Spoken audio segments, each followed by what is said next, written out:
Yes, my people, welcome back to AFTV. We are here to preview the Arsenal versus Brighton game this Wednesday at 7:45 p.m. kickoff in the EFL Cup. We're going straight into the third round. I'm joined by Turkish. You well? All good, man. You? I'm good. If you remember last year, we got to the semi-finals of this competition. We got knocked out by Liverpool. A fair opponent, but it did hurt me a little bit because I wanted to win some silverware that season. But today, I want to discuss really how serious should Mikel Arteta be taking this competition. And during this preview as well, we're going to do our predicted 11 of who we want to see within this whole preview today. But firstly, Turkish, should Arteta be taking this serious? You know about the EFL Cup, you know about the likes of how it's changed in the sense that Man City take this competition very serious, as well as all the other cups they're in. Should Arsenal be doing the same, considering, we're top of the Premier League, we've taken the Europa League very serious, we've won plenty of games, top that group. Should we be doing the same in this Carabao Cup competition? I mean, I get it. I get it. Competing on all fronts breeds that culture of winning. Mm-hmm. But I grew up on a different culture when it comes to the League Cup, and Arsene Wenger and Sir Alex Ferguson around those times, they'd use the League Cup to bleed through some of the youngsters, give the fringe players a chance. And in my opinion, that worked very well as well. I'm not saying, going for it doesn't work well. Yeah. Because you've seen Jose Mourinho go for it, and he's added trophies into his cabinet via the League Cup. Pep Guardiola pretty much dominated in the League Cup over the years. And then obviously Klopp got it over the line last year. But for me, last year was good. Don't get it twisted. We got knocked out by Nottingham Forest, was it, in the FA Cup? Mm-hmm. Yep. Yeah. So the League Cup was our only chance of silverware. Correct. That's why we kind of felt deflated and sad about, losing to. Of course, you lose a semi-final, you're going to be deflated, you're going to be sad. But there was an extra salt on top of it that it was our last competition that we can win. It's the last trophy that we can attain last season. It was pretty much done and dusted over to the top 4 race. Yeah. This year, however, it's very different. This year, we're top of the league, we're top of our Europa League, and the concerns around the squad is depth in certain areas. So I look at the League Cup, and it's not necessarily this fixture against Brighton Wednesday night. I look at the fixture in the next round, 4 days after the World Cup final. I look at the 3 extra fixtures in January, and I say, do we really need it? We're already worried about the Finn squad. We've already seen, the rotation in the Europa League, and the fringe players probably need, another chance. But do they? Do they really? Because are you saying then not forfeit the competition, but you're saying go not as strong as we would expect, because momentum for me is a big thing at Arsenal currently, top of the league, top of the Europa League group stage, and through the momentum of that winning mentality, I think Arteta is probably going to push. The momentum stops because of the World Cup anyway. True. So you ask yourself this, and it's not a case of would you rather lose this one or lose the one in January, but if you're gonna prioritize competitions and maybe go light in a League Cup, then it's probably best to do it now. Because worst case, if you do lose it, we've got a game against Wolves in the Premier League where we're top of the table. Yeah. Worst case scenario, we go into the World Cup 1 point behind Manchester City in second. Yeah. And this League Cup loss, if it's to be a loss, is forgotten about. And you refresh and reset when the Premier League comes back. Whereas when the League Cup bleeds into January and then you got the 3 fixtures, if we was to look at our depth and say we lose one of them League Cup fixtures because of rotation, then that's smack bang in a period of games that can affect momentum then, because there is a loss there.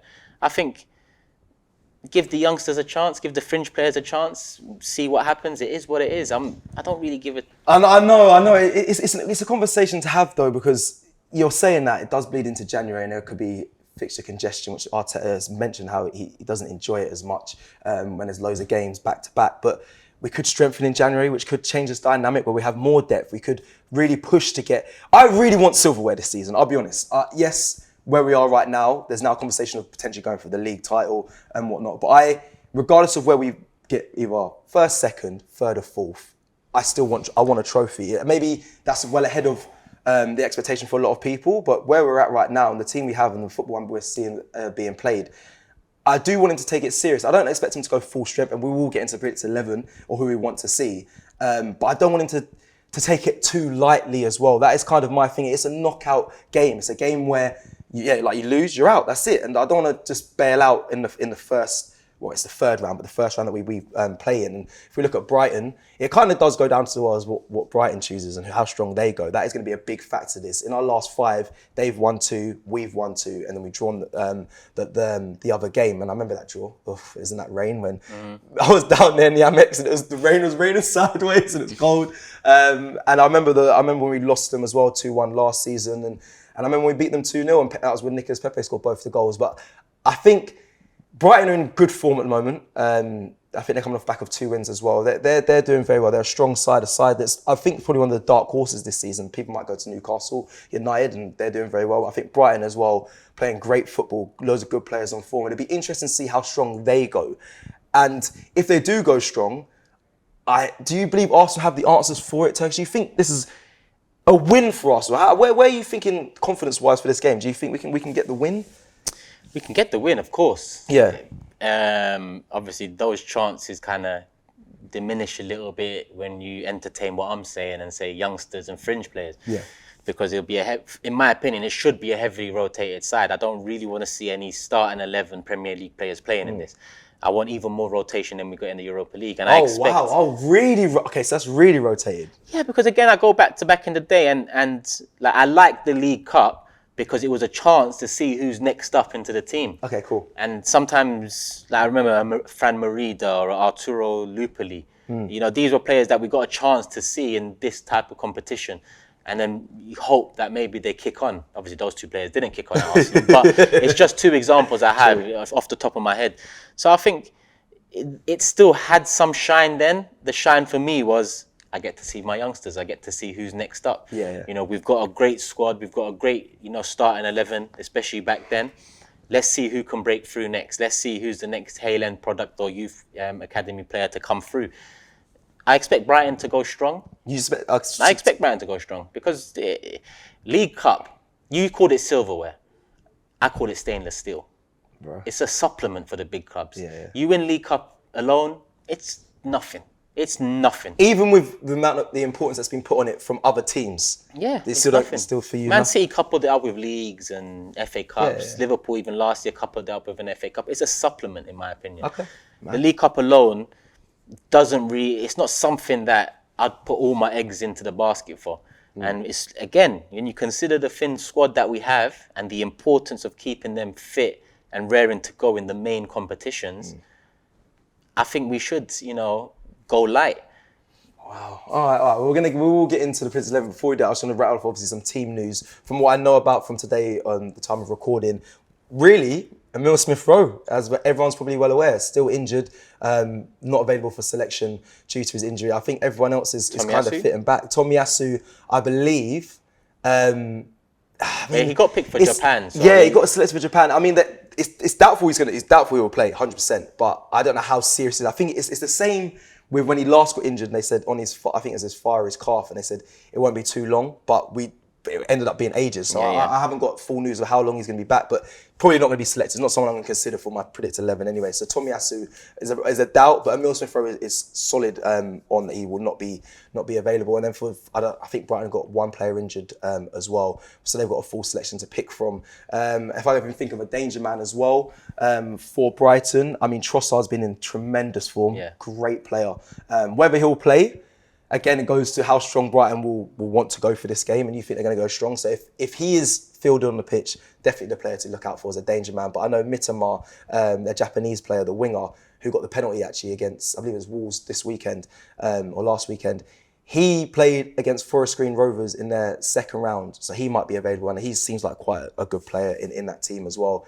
And then one other player to mention, his name keeps getting brought up, Danny Welbeck. Yeah. I do want to put him as a danger man. I want to put him in there as well. He's definitely in contention because he doesn't get the respect that he deserved, in my opinion, when it came to his career so far. I think he is a good player. Not for the heights now where we're at, but still, Danny Welbeck, that guy Welbs has always been a threat. So someone to definitely look out for in the game. I'm assuming he'll probably feature at some point in the game on Wednesday. Let's get in to who we want to see predicted 11 and kind of break it down. And people, I would love to hear you guys' thoughts in the comments as well on our predicted 11 and yours as well, because you're going off the basis of expecting to see a lot of academy players. You might even see Ethan Nwanri. make a feature again. Obviously, the youngest player to make a debut in the Premier League. If you're going by what you want to see, there's another guy called, I think it's Kelly, in the midfield. He's a really good young player as well. But let's start with, obviously, in goal. Matt Turner has returned. Has he, yeah? Yeah, he is. He's available. He was on the bench against Chelsea, so he is available. Matt Turner potentially in goal. I mean, I don't expect Ramsdale to play this game. I would have said Hein, but if Turner's fit, then Yeah. I get it. But maybe it's still a chance for Hein. I don't know. One of them. I'm not too fussed. Yeah, I think he'll probably go with Matt Turner. Obviously, due to come back from injury as well. I think it'll be right for him to play, and he is our second choice keeper. So I'm expecting to see him. He needs the most experience playing time, just in case. Exactly that. Let's go to right back Turkish. Cedric, easy. Yeah. Okay. Cool. Cedric. Cool. I didn't think he was gonna. Yeah, Do you know what? I thought we weren't gonna remember him. He's a spare. He's a spare wheel in the back. Like, let's bring him out, put him on, and let's go. I didn't think you would remember him, but yeah, Cedric Suarez. Hopefully we see him. I'm a fan of Cedric. Hopefully we do see him. In the centre back pairing, so who do you think? Obviously, Rob Holding's probably going to go in there. Yeah. To give you an academy name, Royal Waters. Yeah, that's it. Yeah. Rob Holding and Waters. I know what is Waters, like 18, He's 17, young. 18, I think he's 18. Young. Yeah, we got a glimpse of him. You're going that light, bro. Bro, it's the League Cup. Come on, man. Like I said back in the day, this was the chance to man. see the youngsters playing. But we're in a different time now. A different time. But man didn't wait 15 years to go challenging for League Cup and putting all our best I players hear out that, there. but where we're at right now, it's like league, and we're in. Obviously, we're going in the conversation, but Europa League Cup. This is still another silverware. No, It's a supplement silverware, if anything. It's it's something that you have to couple up with something for it to be worth anything. trying to persuade Come you end of the guys. season. End of the season, you win the League Cup and that's it. What chest do you have? Or what does it really mean? Yeah, there's no chest to it, but I think people, if we get top four, they'll be saying, look, we've got a trophy and we're still in the top four. I know in your standards, you don't want to see that as maybe an achievement, but still. Don't get twisted. I'll take it. Yeah. But I don't want to risk anything else For that game against by Wolves. going for this. Okay. And that's my problem with it. Again, it's not about this Brighton game. It's about the game after the World Cup. It's about the 3 fixtures in January. I'm looking ahead and thinking to myself, even if we was to get 1-2 players in, then 1-2 players are going to be necessary for Premier League and Europa League, and then in turn FA Cup. That's the 3, in my opinion, major trophies that we're in for this season. The League Cup is the supplement. Yeah. So for me, it's like, let's, I say be smart about it. I'm not saying go out there and lose, but in terms of Mikel and the club, maybe look at it as a chance again for the fringe players, a chance for the youngsters to kind of step in. And Ranieri came on against Brentford. Yep. It'd be nice to see him come on or maybe get some game time, as well as other youngsters. I mean, we've seen Smith on the bench in the Europa League, Serjan on the bench. I don't know nothing about these guys. Yeah, Serjan as well. It'd be good. Yeah. It'd be good to know. I mean, the only reason I know about Merida and Lupoli is because I used to see them in these type of games. Like I said, they never kicked on for Arsenal, but I remember seeing them and thinking, oh, they got a little something about them. Yeah. Obviously, I was wrong, but it's a chance. It's a chance to kind of sit back. Your team's doing their thing in the league, and that's what we was doing when I was growing up, doing our thing in the league. You're going to be challenging for that. League Cup, sit back. It's like a breather. Let's see what the youngsters are about. Okay, well, guys, let us know in the comments who you agree with, because I'm gonna disagree with Turkish. I'm gonna want to see Gabriel and Holding. The reason why I say Gabriel is because he hasn't been selected currently for the Brazil squad. He's got a big break after the Wolves game. We've seen him feature in the Europa League alongside Rob Holding. I think Gabriel might still want to have a point to prove off the performance he did against Chelsea. I think he's going to want to be involved regardless of what game, what competition. So for me, I would have went Rob Holding, Gabriel. Turkish has gone Rob Holding and Royal Waters. But again, Royal Waters on the bench potentially, maybe it would be good to see him. But yeah, big up the youngsters. Let's go to left back position. Now this is quite an open debate. I mean, it's probably going to be. This is the only one that I put in a player of Premier League starting 11 quality standard, and that's Tierney, and he'd be the captain for me for this game. He'd be the captain for you. Yeah, because the lineup Not I have Rob in Holding, mind. leadership I'm group. all right, man. That's your guy. That's your guy. That's your captain. That's your captain. Big up Rob Holding. Okay, cool. Let's go into because I agree with that. It's going to be probably Tierney. Had not a bit of a hard time, but he should feature. Yeah. Definitely, he needs to get some minutes. Definitely. Let's go into the midfield. Centre defensive mid. Are we going to agree with Lokonga? Makes sense. El Nene. El Nene. You forgot about him, innit? No. Hoping I forget about Cedric. You forgot about El Nene. This guy done research before this as well. They might be both. They might play both. Might be Sammy Lokonga. I assume so, but yeah, see, Lokonga will be in Xhaka's position. Yeah, maybe. I'm going to put it the other way around and put Lokonga in the centre defensive mid. Cool. Because I didn't forget about him, obviously. El Nene in front. Okay, and then the last midfielder then. Vieira. Yeah. I think that kind of picks itself. Fabio Vieira has been class, and it'd be good to see him. And it's kind of harsh to say he is a fringe player, but I believe he has the quality. I know there's some performances come on and not been great, but I think he has the quality to definitely be a big part to this Arsenal side going forward. He does. We didn't spend that money on a fringe player. We spent it on a player that hopefully comes good and in the Premier League, in the main competitions, Champions League moving forward. He's a player we can rotate in and out, and he does a job. Yeah. Okay. Let's go to right wing Turkish. Now, there's this front three. It could be. We're not going to. I don't think we're going to see Jesus or any of those. That player. That sort of. Hope not. Yeah, of course not. I don't believe so either. But yeah, who are you going on the right? Who are you going to pick? Marquinhos. Yeah, man. It's been a little while since we've seen him start a game, so I think this will be the game.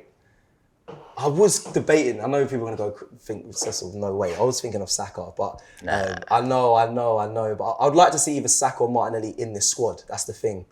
That is the thing. Not for me. Okay, right. Well, I'm going to go Marquinhos, so I want to see him. I'll probably put Martinelli on the left. You could probably put who? Maybe Reece Nelson. 100%. Right, okay. 100%. So I've got Martinelli, he's gone Reece Nelson. And then up front, Eddie Nketiah. Yeah. Okay.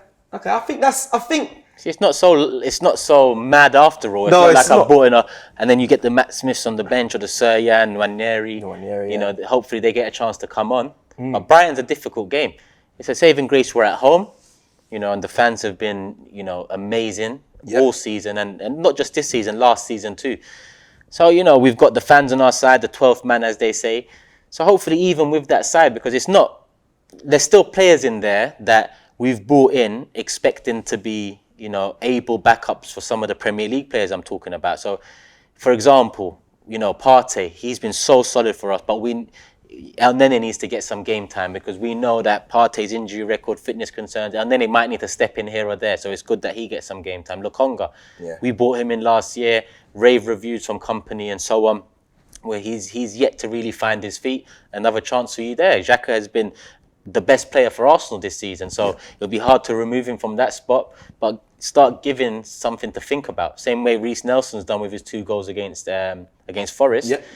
It's a chance for these players to start giving the first team 11, Mikel Arteta, something to think about. Okay. So it's not like I've thrown in all youngsters. You're right. I'll be honest. You surprised me with how, because I thought he was going to go extremely light. But my thing is, I would like to see Arsenal go with a strong, not a strong 11, but stronger than what we've not have Raw Water start. Obviously, have Gabriel, maybe having a Martinelli or Saka in just to start, because I don't know how strong Brighton are going to go. Then you assess that, see how well the boys kick on, and then you start bringing on the likes of Raw Waters. Lewis Skelly was the player I was trying to remind myself back, a young player doing superb in the midfield for the academy boys. Him and Nwaneri, I think, are just superb. I think they should get some minutes, and Sejan as well, you mentioned as well. He's on the bench a lot for the Europa League. It'd be good to see him because, again, you're right, it's time to find out what Arsenal have in the academy, and they are currently sitting on top of the Under-21s league. They're smashing it. So we want to see these talent come through and make a name for themselves at Arsenal so we can look forward to the future. But I just think we should start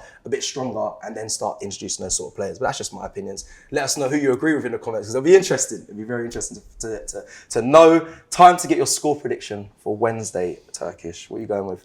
I'm going to go for a draw, 1-1, and then penalties. And hope for the best. I think it's straight to penalties. Yeah, I think nowadays the cup competitions are. There's no extra time. Yeah, I think it might be that. So I'm going to say a draw, 1-1. 1-1. I don't know how strong Brighton are going to go. This is the You'd dilemma assume here. they're going to go strong though. Yeah, new exactly. managers come in, and when really you're new playing. at a club, where Brighton are, the League Cup is not looked at the same way as I look at it. For example, Will they not be focusing? I know they're not focusing on the league to as in challenging, but will they not be focusing on the league as well? I believe they've got Aston Villa on the weekend. We have Wolves. Will they be looking at the Aston Villa game thinking, we might have to hold back on some of the players, or you think they're going to go strong because this is the competition that they can potentially I think strong. I think strong. Obviously, Brighton are Brighton, so they might have ambitions to break top 6 or break top 8 and whatnot. But they also want a trophy. To other clubs, even the League Cup, I might look down on it. To other fans, other clubs, they crave it. Yeah. In our last 3, we haven't conceded, because I was going to go over 2-1. But in our last 3, we haven't conceded, and our defence has been pretty solid. So I'm going to go 1-0 Arsenal. Plain and simple. Very, very, very basic. I'm going to go 1-0. Right, well, that is it for the preview / Predicts 11 from me in Turkish. Let us know in the comments who you agree with. Are you going to probably put your score predictions and who you want to see, but who do you agree with? Should we be going medium. I'm not gonna say strong. Medium or light.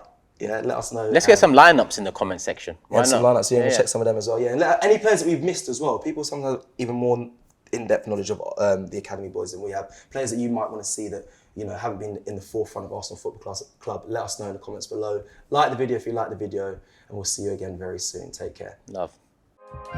Shop for AFTV merch at shop.aftv.co.uk. Subscribe to us on YouTube. Follow us on Instagram, Facebook, Twitter, TikTok, Snapchat and Twitch. We've got content for every platform, so check it out.